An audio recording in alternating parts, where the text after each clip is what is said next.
Bonjour, bonjour bien-aimés. Nous allons continuer avec notre série d'enseignements et ce matin, nous parlons de la porte du fumier. Rappelez-vous, hier, nous avions parlé de la porte de la vallée. Aujourd'hui, c'est la porte du fumier. Dans Néhémie 3, verset 14, il est écrit, je lis, Malkija, fils de Rekab, chef du district de Beth-Hakerem, répara la porte du fumier. Il la bâtit et en posant les battants, les verrous et les barres. Amen.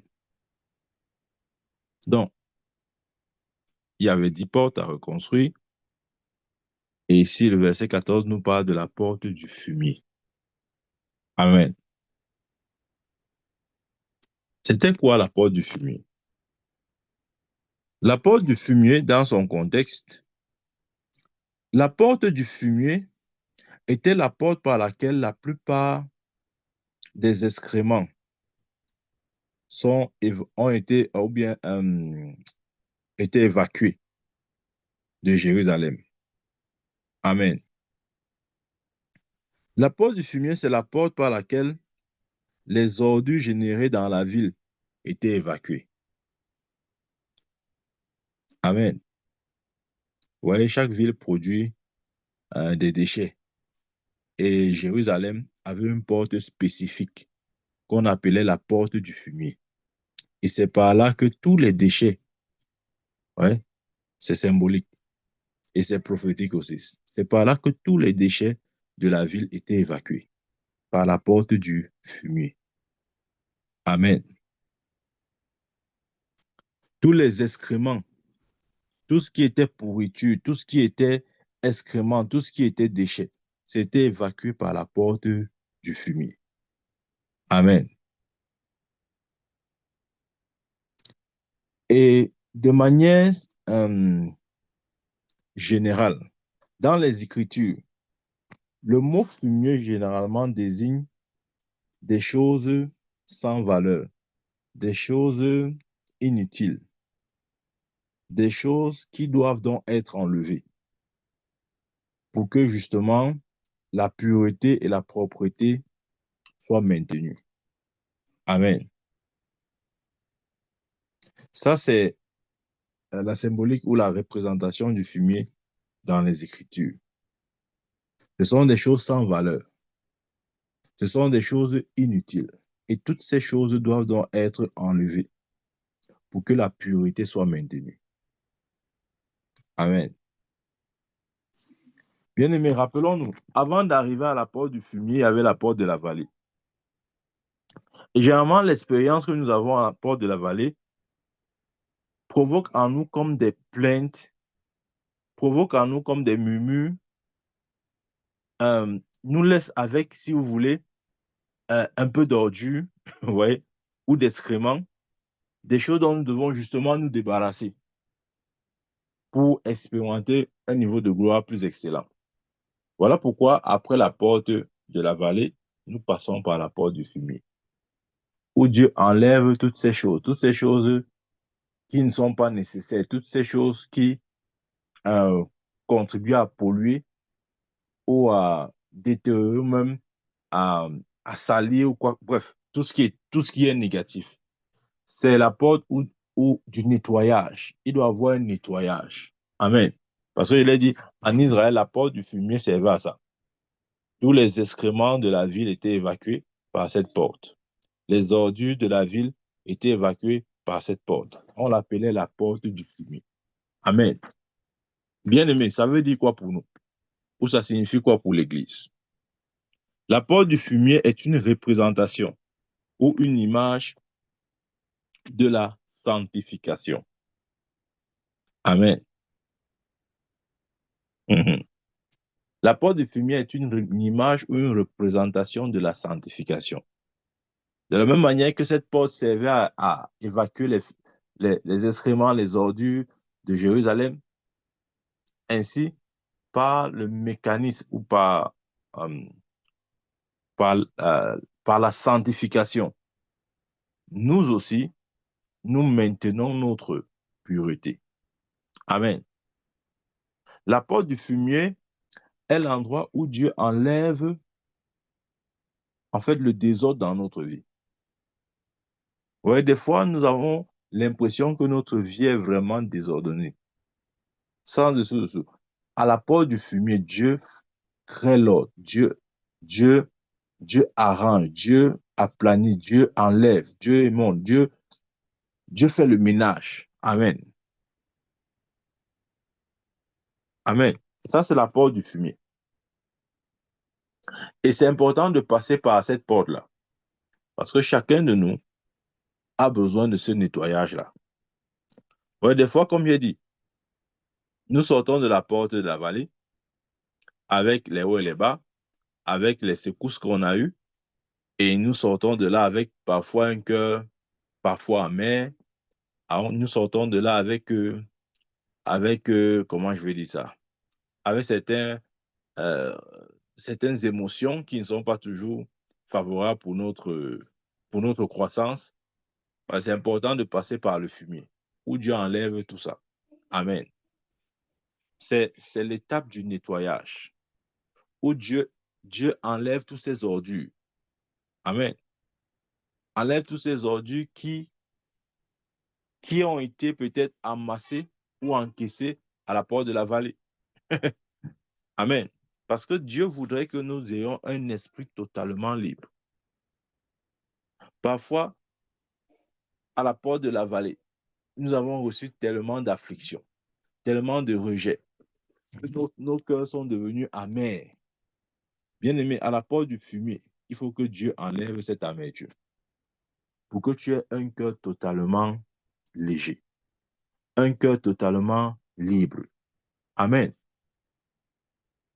À, à ce moment, nous apprenons qu'en fait, comment je vais dire ça? Nous, nous sommes concentrés en fait sur le Seigneur. Nous voyons et nous réalisons que nous ne sommes rien sans lui. Il est tout. Amen. Nous cessons de nous considérer comme étant les patrons, comme étant les boss, comme étant ceux qui dirigent. Mais nous reconnaissons qu'en fait, le véritable pilote, c'est Dieu. Amen. Nous nous commençons réellement à lui faire confiance. Et nous ne nous appuyons plus. Ouais, la Bible dit, confie-toi en l'Éternel, t'appuie pas sur ta sagesse. Nous nous appuyons plus sur toutes sortes de béquilles. Ces béquilles peuvent être nos raisonnements ou bien nos cerveaux. Hein. Certains d'entre nous ont vraiment, comme on dit, de la bouteille. Ils sont bien instruits. Nous arrêtons de compter sur ces choses-là. Nous, nous arrêtons d'avoir ou de nous appuyer sur notre bouclier autre que l'Éternel. Amen. Nous n'avons plus de lance. Nous n'avons plus de bouclier ni de lance. Dieu devient notre tout. Amen. Nous commençons à regarder. Ça, c'est le principe de la sanctification. Nous commençons à regarder uniquement vers le Seigneur. Et dit, je lève les montagnes d'où me vient mon secours. Le secours me vient de l'Éternel. Amen. Dieu vous dit, bien-aimé. C'est vrai, la sanctification, j'ai vraiment défini ça comme le fait d'être mis à part pour Dieu. Ce n'est pas faux. Mais personnellement, j'ai une autre définition de ce qu'est la sanctification. La sanctification, c'est rester concentré sur Dieu. Amen. Parfois, les gens pensent que la sanctification, on a une compréhension religieuse de ce mot. Hein. Les gens pensent que la sanctification, ça veut dire que bon, je ne fais pas l'adultère, je ne fais pas la fornication, ça veut dire qu'il vit dans la sanctification. Ça n'a rien à voir avec la sanctification. La sanctification n'a rien à voir avec nos œuvres. Non. Non. Le fait de ne pas commettre ces péchés, ce sont comment je vais t'expliquer ça? Ce sont les résultats de cet état de sanctification dans lequel nous sommes. Ce n'est pas ça la sanctification. Sinon, je vais vous dire, est-ce que vous savez qu'il y a des gens qui ne sont pas nés de nouveau? Il y a par exemple des musulmans. Vous n'allez jamais les voir. Les musulmans peut-être mariés fait adultère. Ils ne sont pas dedans. Il y a des musulmans comme ça. Mais est-ce qu'on va alors dire qu'ils sont dans la sanctification parce qu'ils ne font pas l'adultère? Non. Parce que la sanctification est beaucoup plus que l'adultère et la fornication. Je ne sais pas pourquoi aujourd'hui, dans le corps de Christ, on a résumé le mot sanctification à adultère, fornication. Ça n'a rien à voir. Ou si vous voulez, c'est juste une extrême petite partie de ce qu'est la sanctification. Pour moi, la sanctification, c'est l'état dans lequel l'homme reste concentré sur Dieu. Amen. C'est rester concentré sur Dieu. C'est ça la sanctification. Si c'est juste adultère, fornication, ça veut dire que on n'a pas besoin, comment il veut dire? Ça veut dire que tout le monde peut marcher dans la sanctification. Hmm? Oui, bien sûr. Si on résume la sanctification à adultère, fornication, ça veut dire que tout le monde, on n'a même pas besoin de Dieu pour être dans cet état de sanctification. Parce que je vous ai dit, il y a des musulmans qui ne font pas ça. Hein. Peut-être vous ne savez pas ça. Il y a des musulmans, je ne dis pas tous, mais certains. Je parle des musulmans parce que, bon, on se dit souvent que non, si c'est adultère, fornication, ce n'est que pour les chrétiens. Non, il y a des musulmans qui ne sont pas dedans. Vous n'allez jamais voir un musulman marié chercher la femme ou l'homme d'une autre personne. Mais on va dire qu'ils sont dans la sanctification. Point d'interrogation. Donc, bien aimé, ne limitons pas ces mots divins à des manifestations aussi spécifiques que l'adultère et la fornication. C'est beaucoup plus. Pour moi, la sanctification, c'est rester concentré sur Dieu. Amen. C'est rester, bien aimé, c'est ta capacité à rester concentré sur Dieu qui détermine ton degré de sanctification. Je sais que nous ne sommes peut-être pas habitués à ce genre de définition, mais c'est vrai.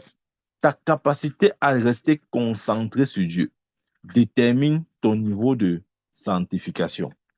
Ce n'est pas que, oh non, vraiment, mon prophète, je ne fais pas adultère, je ne fais pas fornication. Hein, ça veut dire que je suis dans la sanctification. Quand tu blagues. Non. OK. Si on résume ça veut dire que les enfants de peut-être 5 ans, 6 ans, 7 ans ou même 10 ans sont dans la sanctification puisqu'ils ne font ni adultère ni fornication. Vous voyez ce que je veux dire? Voilà. Oh, ce n'est pas vrai. Dans Philippiens 3, versets 7 à 9, il dit, Philippiens 3, versets 7 à 9, mais ces choses qui étaient pour moi des gains, je les ai regardées comme une perte à cause de Christ. Et même, je regarde toutes choses comme une perte à cause de l'excellence de la connaissance de Jésus-Christ, mon Sauveur, mon Seigneur, pour lequel j'ai renoncé à tout. Et je les regarde comme de la boue afin de gagner Christ. Bien aimé, ça c'est la sanctification ici. Ah, voilà. Ce verset parle justement de la sanctification. Il dit, verset 9, mais ces choses qui étaient pour moi des gains, je les regarde comme une perte à cause de Christ. Bien aimé, la sanctification, c'est lorsque tu regardes tout comme étant une perte à cause de Christ. Voilà. Tu commences à comprendre ce que c'est que la sanctification. Amen. La sanctification, c'est lorsque rien n'a plus de valeur à tes yeux si ce n'est Christ. Des fois, tu peux dire, oui, je ne fais pas adultère, fornication. Mais il y a des idoles dans ton cœur. Il y a des choses que tu chéris tellement que même Dieu est jaloux. Lorsqu'il voit qu'il y a des choses qui ont plus de valeur dans ton cœur que lui, Dieu. Cela, ce n'est plus la sanctification, bien-aimé. Il dit, mais ces choses qui étaient pour moi des gains, je les ai regardées comme une perte à cause de Christ. Verset 8. Et même je regarde toutes choses comme une perte. Bien aimé, la sanctification, c'est quand tu regardes tout comme une perte. Rien n'a plus de valeur à tes yeux. Amen. Je regarde toutes choses comme une perte à cause de l'excellence de la connaissance de Jésus-Christ, mon Sauveur, pour lequel j'ai renoncé à tout. Bien aimé, la sanctification, c'est quand tu es capable de renoncer à tout. Hein? Et dit, je regarde toutes choses comme une perte à cause de l'excellence de la connaissance de Jésus-Christ, mon Sauveur, pour lequel j'ai renoncé à tout. Il continue en disant, et je les regarde comme de la boue, afin de gagner Christ. La sanctification, c'est quand tu regardes tout comme de la boue. Amen.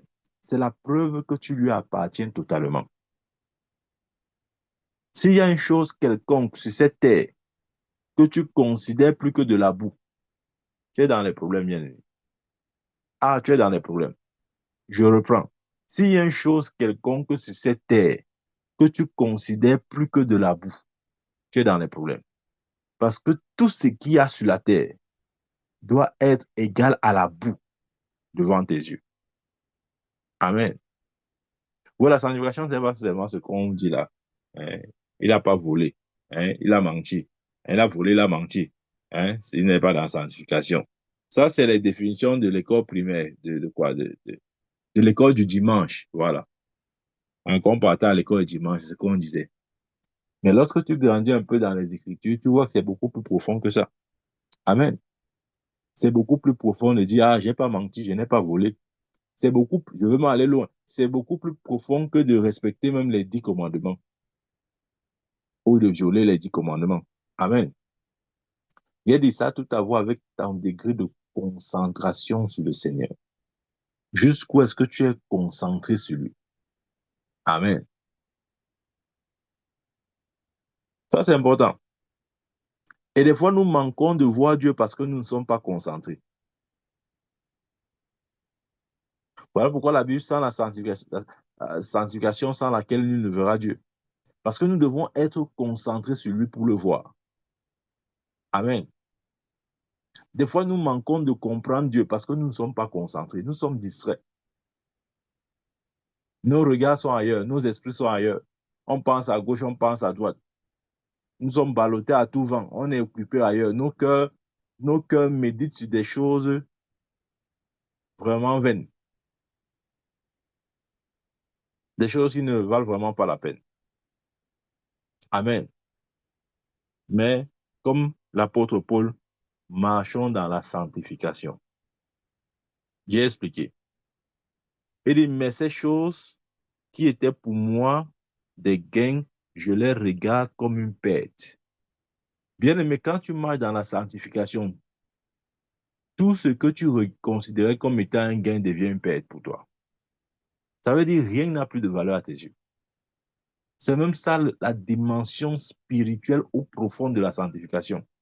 Ne résumons pas la sanctification à ces petits péchés-là que chaque jour on récite. On dit que non, non, non, c'est ça la sanctification. C'est pas ça. Amen. C'est beaucoup plus profond. C'est juste la partie visible de l'iceberg. Mais il y a une dimension profonde là qu'on ne voit pas. Et c'est ça que je suis en train d'expliquer là. Amen. Il dit, regarde toute chose comme une perte à cause de Christ. À cause de Christ.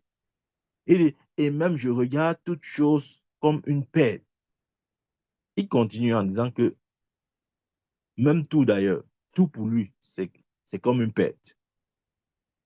Bien aimé, la connaissance ou le désir de connaître Dieu doit être tellement fort en toi que rien ne doit surpasser et être établi au-dessus de la connaissance de Jésus-Christ. Amen. Il dit, j'ai renoncé à tout. La sanctification, c'est quand tu renonces à tout. Amen. C'est ça aussi. La sanctification, c'est renoncer à tout. Des fois, on dit non, non, je ne fais pas adultère, je ne fais pas fornication, je suis dans la sanctification, alors que tu n'as renoncé à rien. Tu as dit que les choses, tout en toi est comme une idole dans ton cœur. Mais tu dis que non, comme je ne fais pas adultère, fornication, ça veut dire que je suis dans la sanctification. Tu n'es pas dans la sanctification. Amen. C'est renoncer à tout. C'est regarder toutes choses comme étant une perte. Amen. Bien aimé, ça c'est important. C'est important pour nous d'intégrer aussi cette dimension dans le concept de la sanctification. Sinon, justement, nous serons surpris. Nous allons dire, je marche à la sanctification, pourquoi je ne vois pas Dieu alors? Pourquoi je ne vois pas Dieu? Moi, je suis là, je ne vole pas, je ne manque pas, je ne fais pas adultère, fornication. Hein? Mon prophète, je suis dans la sanctification. On a dit que sans sanctification, sanctification sans laquelle nous ne verra Dieu. Pourquoi alors moi, je ne vois pas Dieu? Pourquoi je ne vois pas Dieu? Tu ne vois pas Dieu parce que les choses ont encore trop de valeur à tes yeux. Beaucoup de choses ne sont pas encore devenues de la boue. Parce que tu n'as encore renoncé à pratiquement rien. Tout est très important pour toi. Si important que tu n'es pas prêt à abandonner. Amen. Voilà pourquoi tu ne vois pas Dieu. Mhm. Quand on dit voir Dieu, c'est voir les œuvres de Dieu. C'est voir, euh, ses voies. Il dit, il a révélé ses œuvres aux enfants d'Israël et ses voies à Moïse. Quand on parle des voies de Dieu, on parle de la connaître Dieu. C'est ça, voir Dieu. Les gens pensent que voir Dieu, ça veut dire que on va le voir là comme ça, il aura la robe blanche, il va marcher partout. Après, on va voir la fumée sortir de sa robe. Après, son trône sera grand comme ça là. Après, on va voir les éclairs autour du trône. Non, bien aimé, pas forcément. Voir Dieu, c'est connaître Dieu, connaître ses voies. Il dit dans le psaume 107 là-bas, verset 3, je crois, il a fait connaître ses œuvres aux enfants d'Israël, mais ses voies à Moïse. Ouais. Chacun a eu une dimension de Dieu. Pour Israël, c'était les œuvres. C'était la démonstration de la puissance. Ils avaient vu la puissance de Dieu. Mais Moïse n'avait pas vu la puissance de Dieu. Amen. Il avait vu la gloire de Dieu. C'est beaucoup plus fort, bien aimé. Il avait vu la gloire de Dieu. Il avait, il avait touché à une certaine connaissance de Dieu. Amen. Il avait touché à une certaine connaissance de Dieu. Je prie au nom de Jésus que nous puissions expérimenter la porte du fumier. Que tout ce qui est en nous, comme déchets, comme résidus, comme ordures, tout ce qui doit être ôté, que cela soit effectivement ôté, afin que nous voyions clairement, afin que nos yeux soient ouverts pour voir ce que Dieu nous a donné en Christ Jésus. Dans Galates 2, verset 20, il dit, j'ai été crucifié avec Christ, et si je vis, ce n'est plus moi qui vis, c'est Christ qui vit en moi. Si je vis maintenant dans la chair, je vis dans la foi au Fils de Dieu qui m'a aimé et qui s'est livré lui-même pour moi. Amen. Ah, c'est un verset que j'aime beaucoup.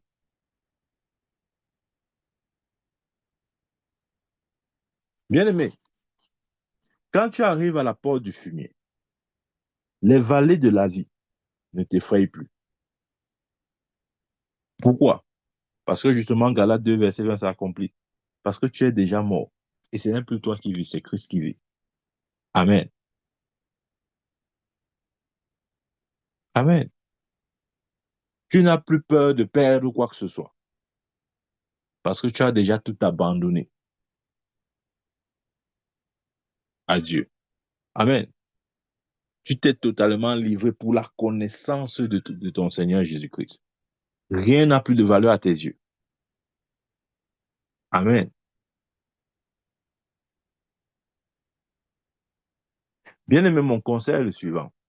Quel que soit ce que Dieu t'a donné, ou quelles que soient tes possessions, quels que soient tes avoirs, quelle que soit ta richesse, considère tout ce que tu possèdes comme un instrument pour la gloire de Dieu. Amen.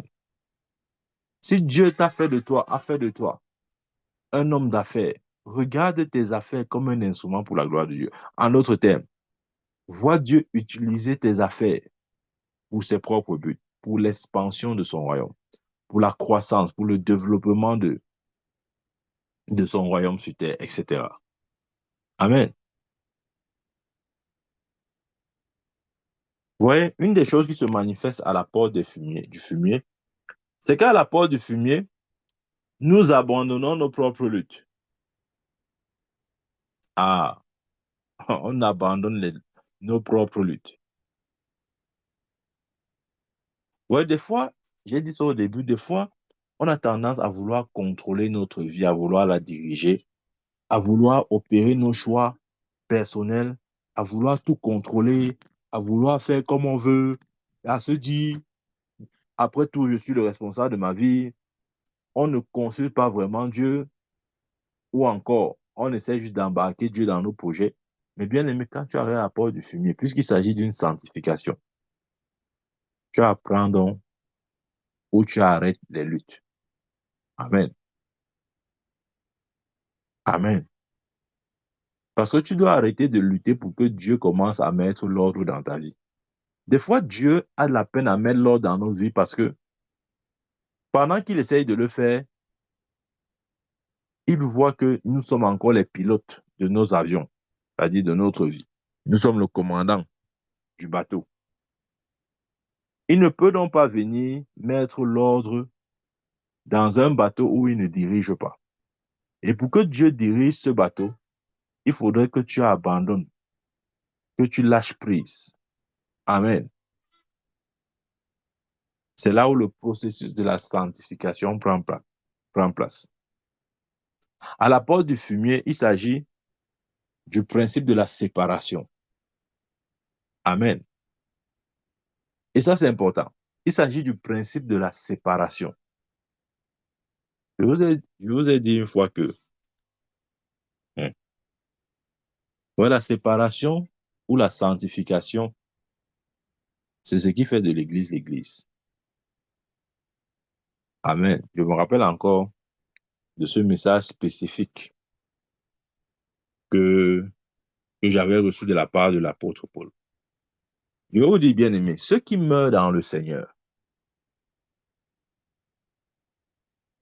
c'est leur corps qui retourne à la poussière, leur esprit ne meurt pas. Si vous lisez la Bible, à la montagne de la transfiguration, la Bible dit quoi? Que Moïse et Élie sont descendus du ciel. Ça veut dire que quand Moïse et Élie sont morts, ils ne sont pas allés au séjour des morts ou dans le sein d'Abraham comme les autres. Ils sont directement allés au ciel parce qu'ils sont descendus du ciel. La Bible ne dit pas qu'ils sont sortis du sein d'Abraham. Ils sont descendus du ciel. Parce que tout esprit qui a accès au ciel peut aussi avoir accès à la terre. Ça veut dire quoi? Ça veut dire qu'un esprit qui est au ciel peut des fois être envoyé sur la terre. Amen. Selon justement la volonté souveraine de Dieu. Donc je disais, une fois, c'était en 2017, juillet 2017, je crois bien. J'étais en train c'était le matin, petit matin, peut-être vers 8h, 9h, quelque chose comme ça. 7h, 8h, 9h, du moins c'était le matin. J'étais en train de dormir. Et pendant que j'étais en train de dormir, Dieu me donne une vision. Et dans cette vision, je me retrouve exactement avec l'apôtre Paul. Ouais, je sais maintenant je sais les questions que vous voulez me poser là. Commencez à me dire que, ah, mais mon prophète, comment tu sais alors que celui que tu as vu là, c'est l'apôtre Paul? Attends, calme-toi, je vais te dire. Dans la gloire, nous nous connaissons tous. Ça va te surprendre, mais toi qui m'écoutes, tu connais l'apôtre Paul. Toi qui m'écoutes, tu connais David. Toi qui m'écoutes, tu connais Abraham. Toi qui m'écoutes, tu connais Isaac. Tu connais Jésus. Tu connais Jacques. Tu connais Pierre. Tu connais Jean. Tu connais tous ces héros de la foi là. Tous ces esprits des saints parvenus à la perfection. Tu les connais tous. Je dis tous. Il n'y a pas un seul que tu ne connais pas. Je sais, quand il dit comme ça, tu vas dire, mais comment elle les connaît? Moi, elle les ai jamais vus. On va que tu dis les choses comme ça, là. Je vais te donner une image. Dans une famille nucléaire, c'est-à-dire père, mère, enfant, supposons que, bien sûr, il n'y a pas eu de séparation. Vous avez grandi ensemble, vous avez tout fait ensemble. Est-ce qu'on se présente? Je ne peux pas venir me présenter à mon frère. Je dis, mon frère, moi, c'est Michael, toi, c'est qui? Il dit, ah non, moi c'est Joël. Il dit, ah, enchanté Joël. Enchanté, vraiment, je ne savais pas que c'était toi Joël. Non, nous sommes issus d'un même père. C'est un mystère. Ce que je ne sais pas comment expliquer mieux que ce que je suis en train de dire là. Nous sommes issus d'un même père, donc on se connaît tous. Vous croyez qu'au ciel, on va rester là comme ça là? Papa Dieu va dire que, oh mes enfants, venez, venez, venez. C'est l'heure des présentations. Venez, venez, venez, on va se présenter. Maintenant, Paul se lève. Il dit, moi, je suis l'apôtre Paul. Il lève son doigt, il se lève. Tout le monde le voit, on acclame. Oh, apôtre Paul, il s'assoit. Après, l'apôtre Jean se lève. Il dit, moi, je suis l'apôtre Jean. Non, on n'a pas le temps pour ça parce qu'on se connaît tous. Dans la gloire, on se connaît.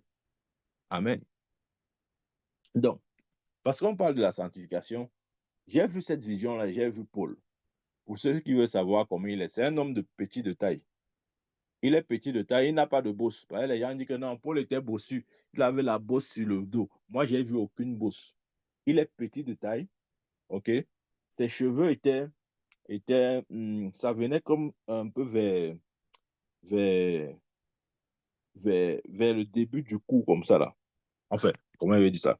Vers la fin du cou. Voilà, disons comme ça. Ou si vous voulez, le début des épaules. Quelque chose comme ça, là. Et curieusement, je vais vous dire, j'en parlerai peut-être une autre fois, ce n'est pas un blanc, c'est un noir. Les gens disent que les blancs, les blancs. C'est un noir. L'apôtre Paul est noir. Amen. Mais il n'a pas le noir que j'ai. Il a un noir un peu, comment il veut me dire ça? En tout cas, c'est la race noire, mais ce n'est pas le noir que, bon, si, pour ceux qui me connaissent, ce n'est pas le noir que j'ai. C'est un noir un peu, est-ce que c'est un peu bronze, quelque chose comme ça là? Mais c'est noir.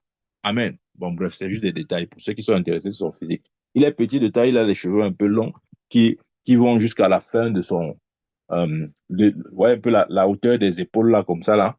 Ouais. Et il n'a pas de bosse. Les gens disent que pour la bosse, il n'a pas de bosse. Bon, mais le plus important, ce n'est pas son apparence physique, c'est ce qu'il m'a dit. Alors, quand je l'ai regardé comme ça, je savais, il m'a appelé, une des choses, il m'a appelé par mon nom. Je vous ai dit que dans la gloire, on se connaît. Je ne suis pas arrivé là, il dit que bon, attends d'abord, je me présente. Moi, c'est Michael, toi, c'est qui? Non. Quand on s'est vu, on s'est tous deux reconnus. Il savait qui je suis là, pour il m'a appelé par mon nom. Il ne s'est pas présenté, je savais qui il était. Amen. Maintenant, je sais, tu vas dire, non, vraiment, mon prophète, c'est pas que tu es prophète, ça n'a rien à voir. Amen. Ça n'a rien à voir, ne te bloque pas. Je t'ai dit que c'est juste une expérience, par la grâce de Dieu, j'ai vécu. Tout le monde peut vivre ça. Et je dis encore, on se connaît tous dans la gloire.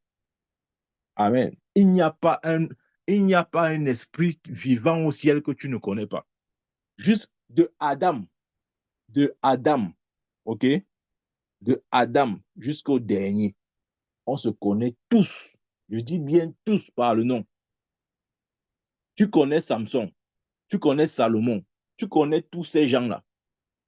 C'est-à-dire que si tu les regardes physiquement, tu peux identifier chacun d'eux, comme tu identifies chacun de tes enfants ou chacun de tes frères et sœurs. Amen.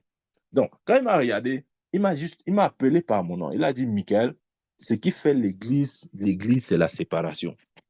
Non, avant ça, il a tracé d'abord avec son doigt comme ça au sol. Il a tracé avec son doigt au sol.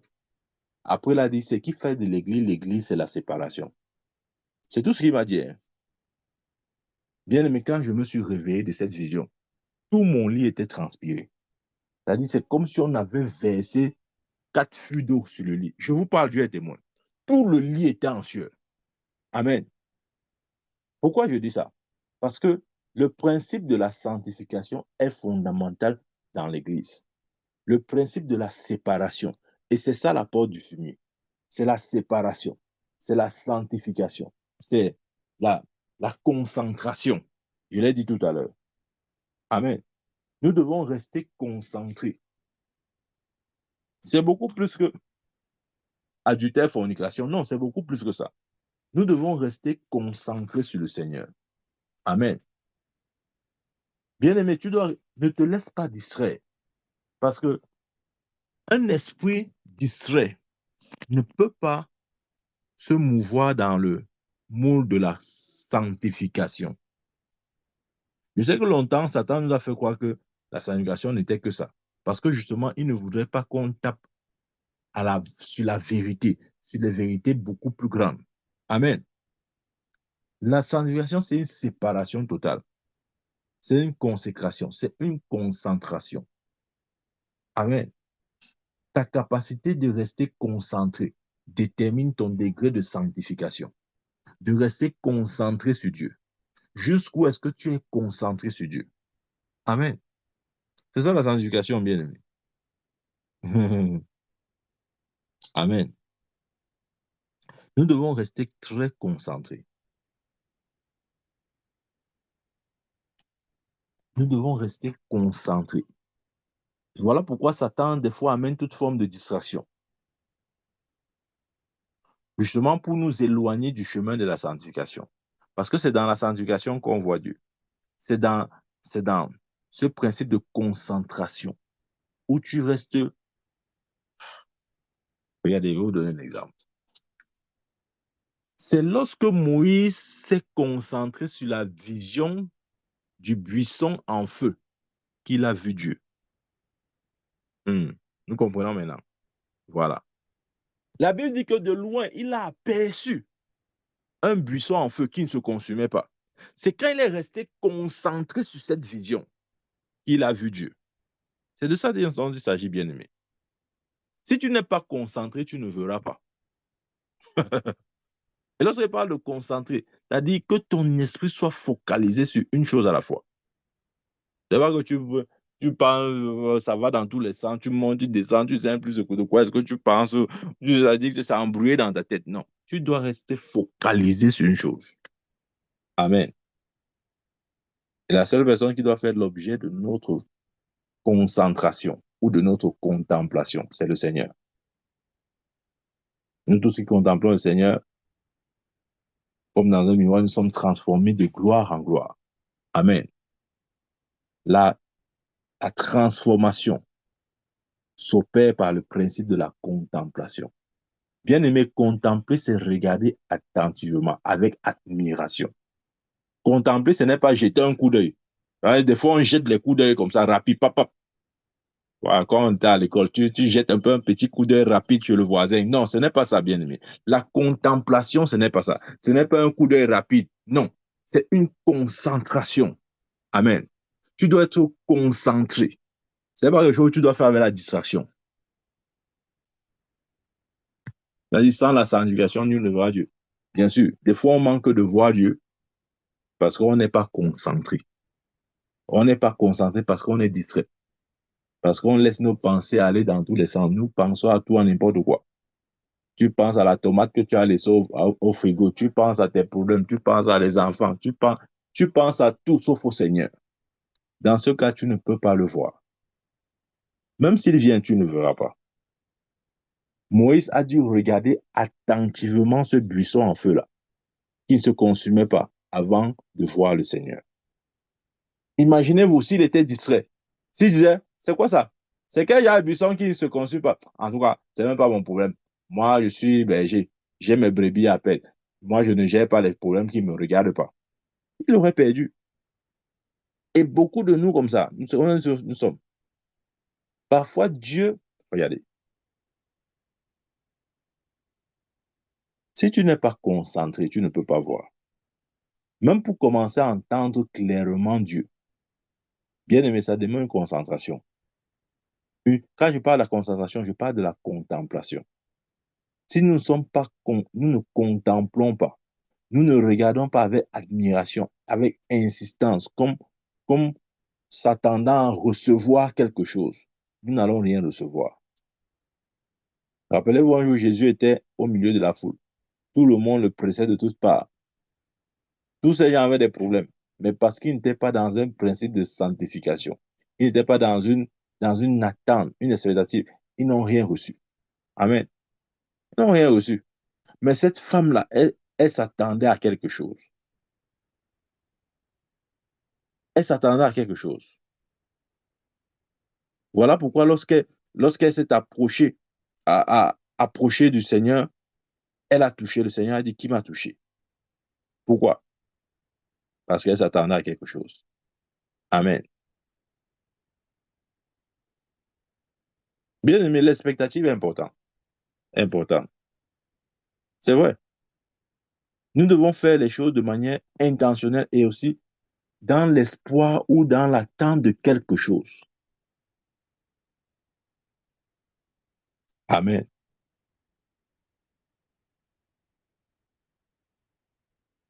Dieu nous veut concentrer. Dieu nous veut concentrer.